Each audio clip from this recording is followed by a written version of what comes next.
que cambiaron algunos de los días feriados, algunos días de asueto por los lunes. Por su odio a Benito Juárez.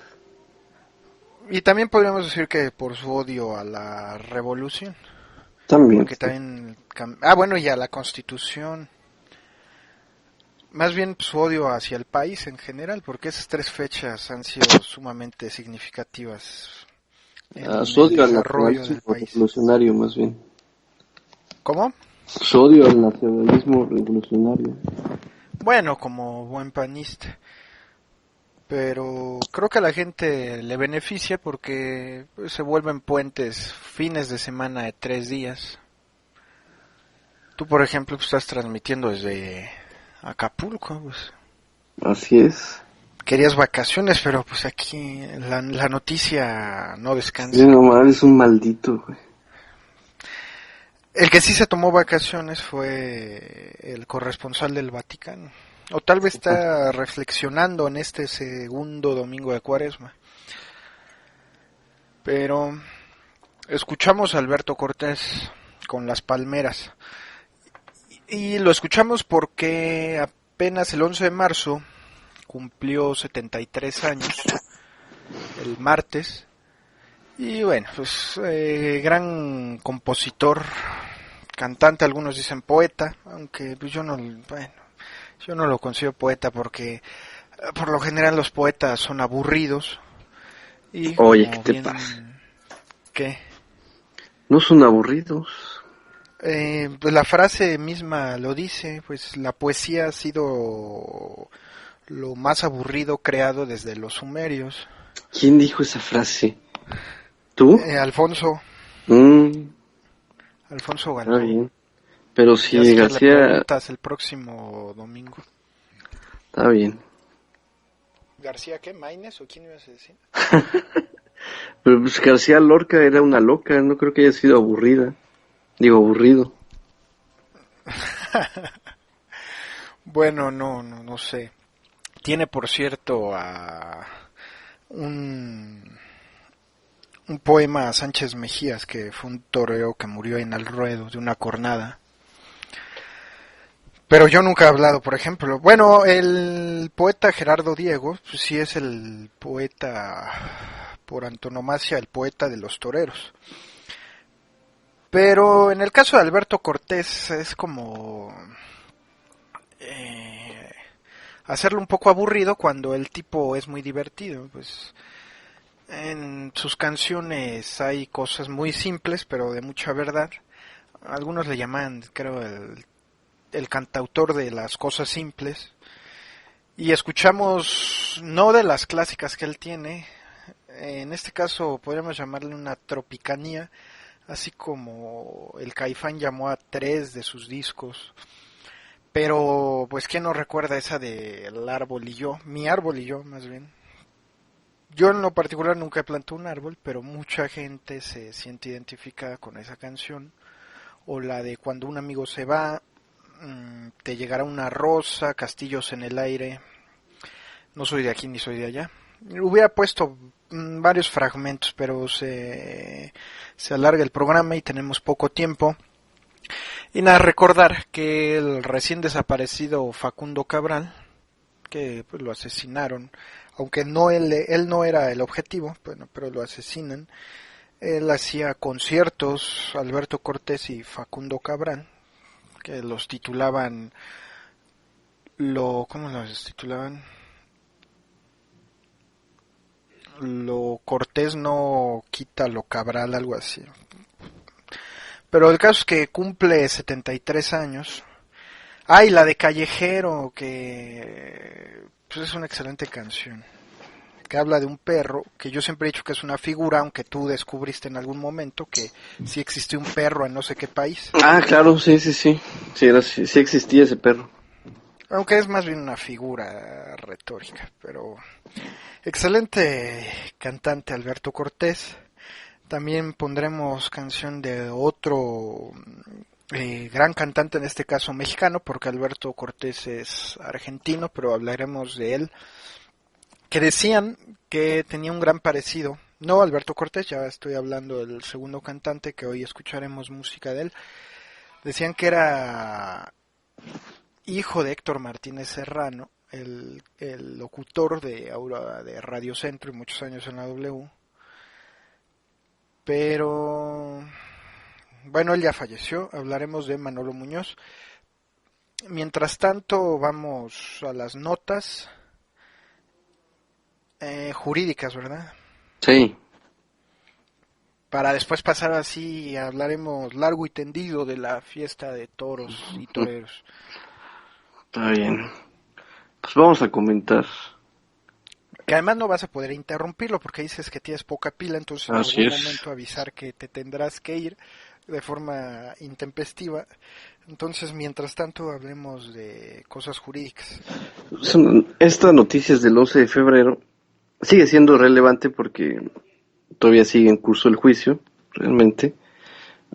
Tiene que ver con el oficio de la prostitución en el Distrito Federal, porque un grupo de trabajadoras sexuales interpusieron un amparo contra la Ley de Justicia Cívica del Distrito Federal, porque ellas buscaban que la Secretaría del Trabajo, en primer lugar, les reconociera como su categoría de trabajadoras no asalariadas.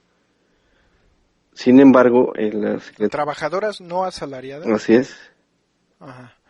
Sin embargo, la Secretaría les dijo que eso no era posible. Pero lo demandan a la Secretaría de Trabajo de aquí del DF. Sí, del Distrito Federal. La Subdirección de Trabajo no asalariado de la Secretaría de Trabajo y Fomento al Empleo del DF les negó la credencial de trabajadoras no asalariadas porque la Ley de Cultura Cívica del Distrito Federal dice que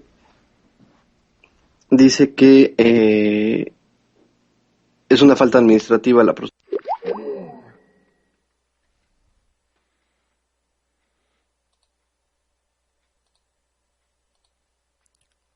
Se interrumpió la llamada.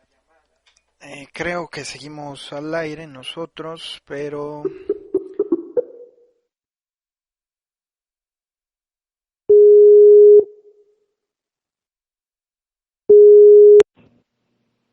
Bueno,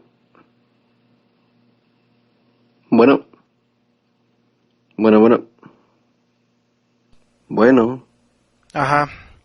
Si seguimos al aire, pues se interrumpió la llamada, pero ¿En qué momento vamos se a interrumpió? continuar. Todavía es... Ajá. Cuando decías que la ley, ¿qué es la de cultura cívica o cuál? Sí, la de justicia Que cívica. se llama, antes era de Digo, cultura perdón, de cívica o es cultura... diferente. No, perdón, es ley de cultura cívica del Distrito Federal.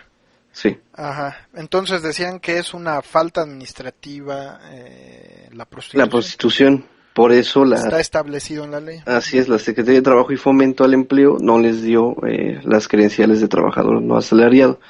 Entonces, este grupo de sexoservidoras se fue al juicio de amparo que recayó en una juez, en el juzgado primero de distrito. Que me parece que es hija, Se llama Paula María García Villegas. creo que es hija, o no estoy seguro, pero o por ahí familiar de la ministra Sánchez Cordero. Oh.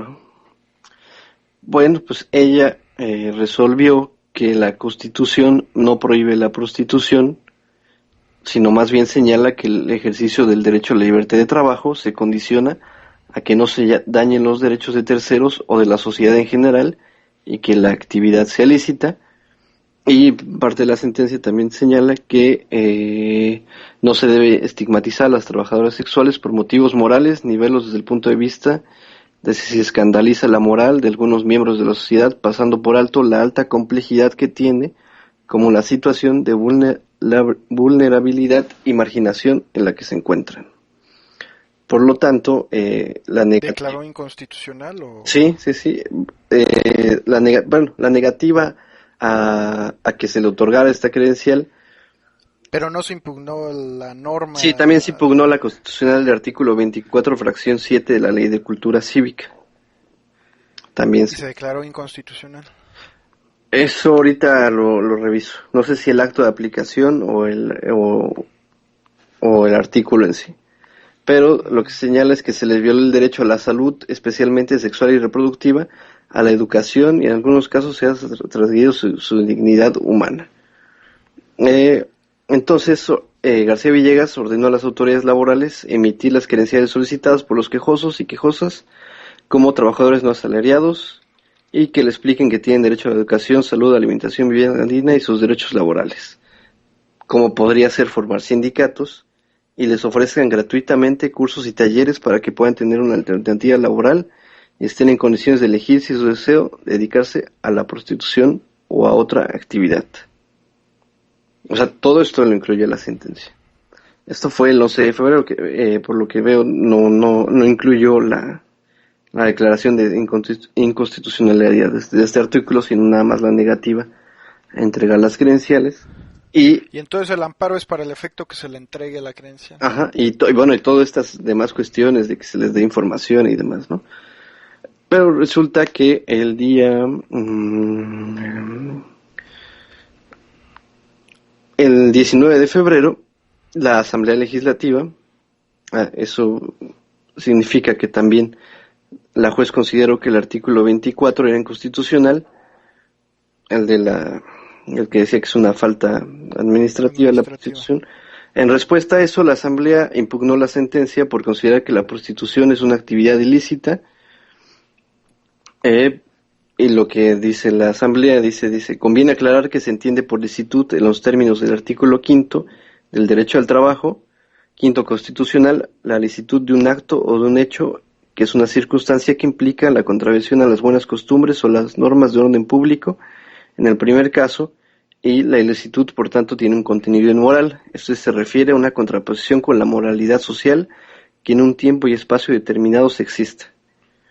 En el segundo caso, la licitud se ostenta como una disconformidad, como una inadecuación entre un hecho o un objeto y una ley de orden público, de conformidad con el artículo 1830 del Código Civil para el Distrito Federal. Entonces, pues lo que hace la Asamblea Legislativa es decir que finalmente sí es una actividad ilícita, porque está actuando contra la moral, ¿no? Y apenas, una cosa muy ridícula, por cierto. Así es, y pues en este momento pues ya está el amparo en revisión. Está el amparo en revisión interpuesto por la Asamblea Legislativa.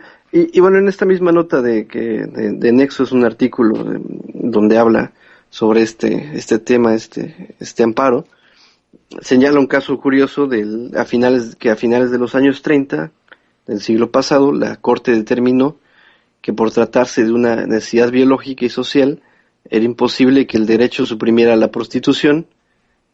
Sin embargo, sostuvo al mismo tiempo que si bien la prostitución era tolerada por la ley, no por ello era lícita.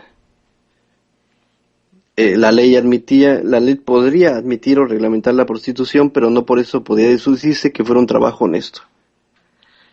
En esa misma corte del siglo pasado, la prostitución era ilícita porque, independientemente de la ley, la moral era una norma de conducta humana y si las costumbres mexicanas consideran deshonesto que una mujer se prostituya, la prostitución resultaba entonces ilícita. Este caso viene a cuento porque finalmente la Asamblea Legislativa estaría retomando argumentos del siglo, bueno, es lo que da a entender el articulista, que está dando argumentos del siglo pasado para sustentar su amparo en revisión. Que no tendría nada malo utilizar argumentos del siglo pasado mientras tuvieran congruencia, pero con yo respecto insisto a la moralidad, digamos que... Pues sí, pero yo insisto, no puede ser, o sea, ¿dónde está la deshonestidad del trabajo de las prostitutas? No.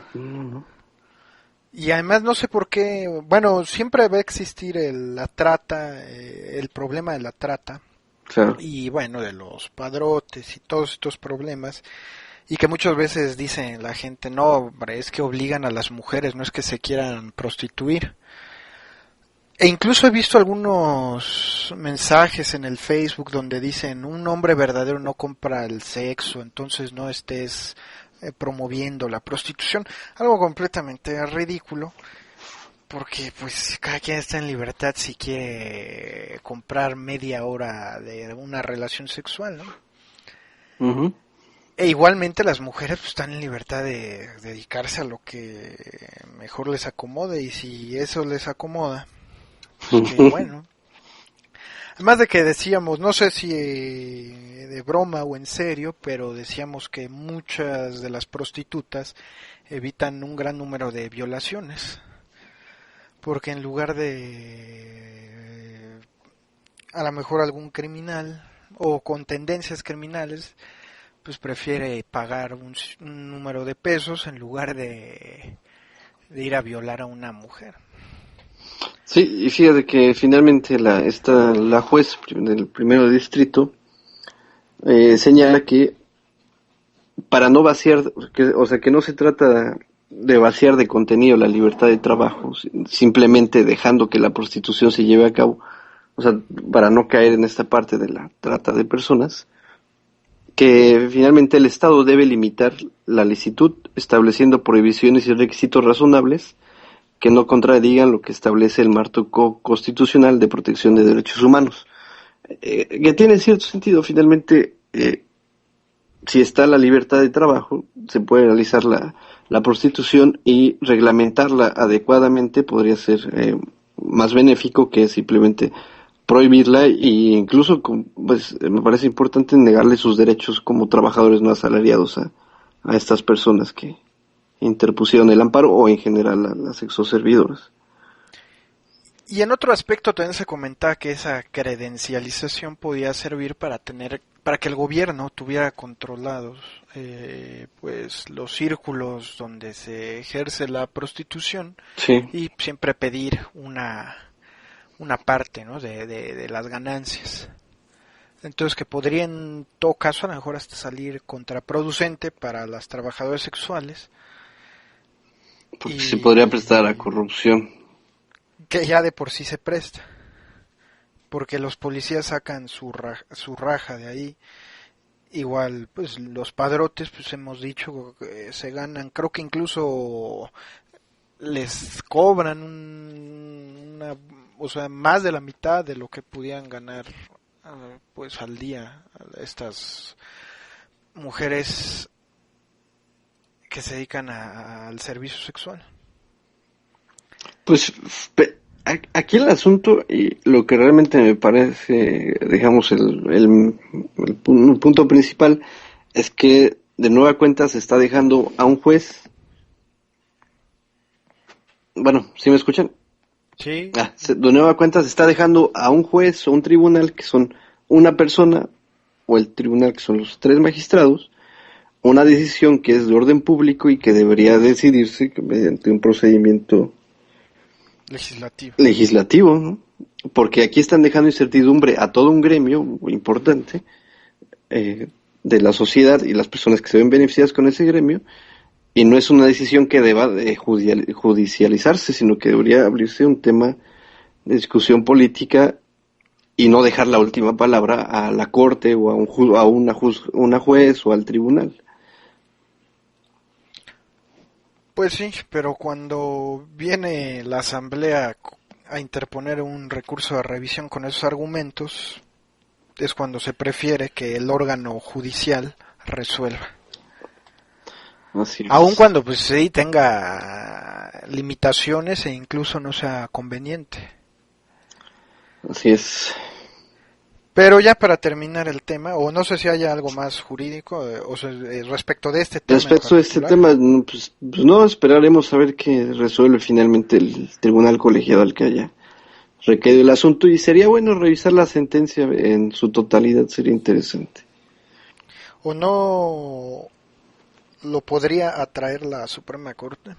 Sí, podría serlo. No sé, a lo mejor lo atrae.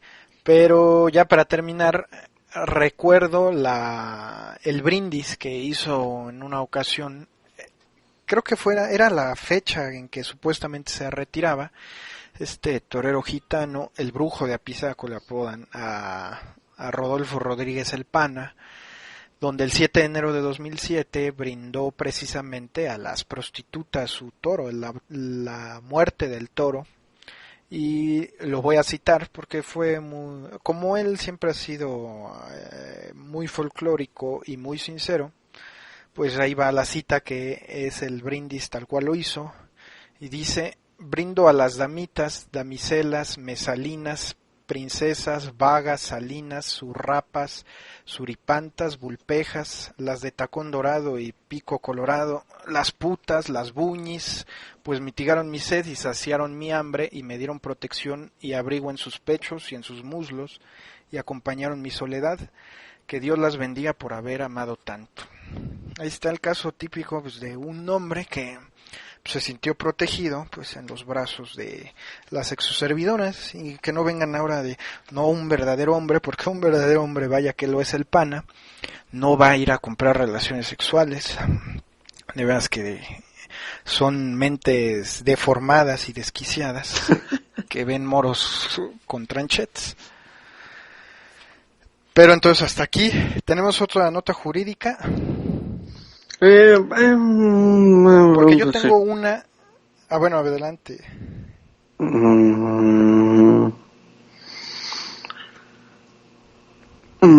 Permíteme un segundo. Bueno, mientras yo comento, salió publicada una tesis de la segunda sala el pasado viernes. Sí. Y que vamos a leer el rubro. Es seguridad pública, la prohibición de reinstalar en su cargo a los miembros de las instituciones policiales constituye una restricción constitucional. Y esto es relevante porque está relacionado con el tema que hemos tocado de forma reiterada, que fue la interpretación y de la jerarquía de los tratados internacionales que contienen derechos humanos en relación con la Constitución y la posible restricción que puede contener la propia Constitución de derechos humanos. Y decíamos que, a nuestro parecer, había resuelto, bueno, creo que a ti no te pareció, pero en mi caso sí me pareció correcta la interpretación que le dio la Corte, y dijo: bueno, si hay una restricción en la Constitución, pues debe prevalecer esa restricción, porque finalmente pues es la norma básica, y ellos hablan del inexistente constituyente permanente, pero nosotros los defendíamos en el sentido de que ya estaba bueno de limitar, o más bien, sí, limitar o atentar contra la soberanía del Estado mexicano, porque venían estos intrusos con intereses pro-yanquis, como es el sistema interamericano de derechos humanos, a enmendar la plana del Estado. Entonces, en este caso, la fracción esta... el artículo 123, que habla de las normas de trabajo, y el apartado B en particular, pues de las normas conforme se regirán los trabajadores al servicio del Estado, la fracción es la fracción 13 de ese apartado B. Habla de que los marinos, militares, personal de servicio exterior, agentes del MP, peritos y miembros de las instituciones policiales se regirán por sus propias leyes, y se establece en esta fracción 13 que cuando se den de baja por haber incumplido con pues las normas que rigen a estos trabajadores, si la autoridad jurisdiccional resolviera que esa separación o esa baja fue ilegal, fue injustificada y se revoca, el Estado solo estará obligado a pagar la indemnización, pero de ningún modo procede la reincorporación. Entonces lo impugnaron en un amparo directo en revisión y decidieron que ante esta restricción constitucional que le llaman los ministros, no procede otorgar el amparo, porque finalmente, dicen ellos, es una manifestación del inexistente. Ellos no dicen que es inexistente, pero sí no existe el constituyente permanente. Entonces no es susceptible de revisión constitucional. Y me parece grave que se vayan con un prejuicio, aun cuando pues estas instituciones son muy delicadas en caso de que den de baja a un servidor público, porque muy probablemente sea un caso delicado, y tal vez sea esa la razón para que no proceda la reincorporación, pero a mí en lo personal se me hace un prejuicio de parte del legislador de haber establecido esa restricción, aunque aquí no cabría de otra que sea el propio legislador el que en algún momento se concientice y derogue esa porción normativa de la Constitución, y en consecuencia que no sea la Suprema Corte ni ningún otro organismo internacional la que pretenda estar derogando partes de la Constitución. Entonces esta es una tesis clara de lo que ya vino a interpretar la Corte, y que finalmente, como hemos insistido en el arraigo, que ahí creo que es aún atenta más contra derechos humanos, pero finalmente creo que el legislador debe ser el que se concientice, o que la sociedad presione a tal grado al órgano legislativo del Estado para que derogue esas partes de la Constitución que son o que van en contra clara de los derechos humanos. Hasta ahí esta tesis, es una tesis nada más de la segunda sala. ¿Y tenemos la otra nota o...? Bueno, sí, rápido. La Corte ordenó pagar 30 millones de pesos por joven que murió electrocutado en el lago. Sí, en un hotel de Cancún, Playa del Carmen, algo así. Mayan Palace, Acapulco. Yo pensé que era en Cancún, pero a ver, 30 millones. Hace 2-3 semanas esta. Sí. 30 millones de pesos como indemnización por daño moral a los padres de un joven que murió electrocutado en el lago artificial de sus instalaciones. Era joven, murió Ángel Sinue, falleció en el lago debido a un cortocircuito ocasionado por una bomba sumergible que no había recibido mantenimiento. Dice septiembre del 2010. Aquí el asunto es que el hotel se negó a darle ayuda. Y creo que y trató de esconder la situación. Y sí. La principal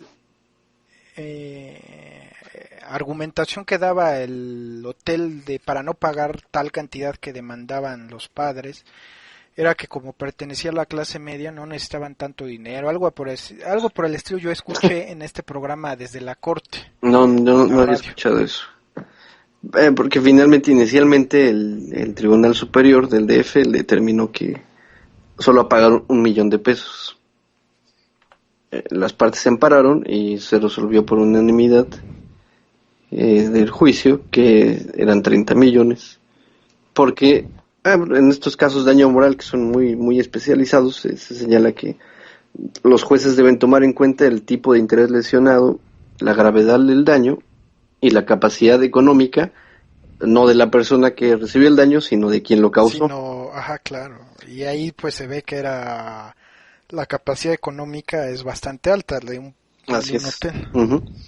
Pero ellos decían que no necesitaba tanto dinero la familia porque pertenecía a la clase media. Es un poco el argumento parecido al el que propusieron los abogados del ministro en retiro Góngora Pimentel, que decían que no necesitaban diversión sus hijos porque padecían de autismo. Porque eran pobres y padecían de autismo. Sí. Bueno, esta condena histórica es la más importante dictada por la Corte contra un hotel. La nota de proceso alta, que establecerá un precedente sobre responsabilidad de este tipo de establecimientos hacia sus clientes. Y fue un caso atraído por la Corte, finalmente. Una buena decisión, yo supongo, de la Suprema Corte. Sí, buena decisión. Y yo iba a comentar algo en ese sentido, pero creo que ya se me olvidó. No sé si hay alguna otra nota. Nada más. Pues hay algunas otras tesis, pero me parece que de relevancia y que pueda tener un impacto a una generalidad o que sean de interés general, pues creo que son todas. Entonces, sí. Vamos con música. Sí. Y regresamos.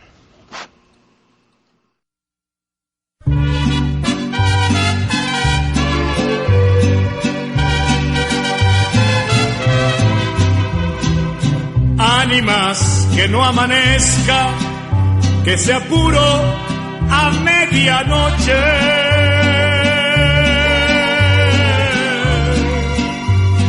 Y hasta donde el cuerpo aguante, hay que darle cuanto quiera, sin dudas y sin temores, que al cabo mundo ahí te quedas. Ánimas, que no amanezca, hoy que estoy como quería.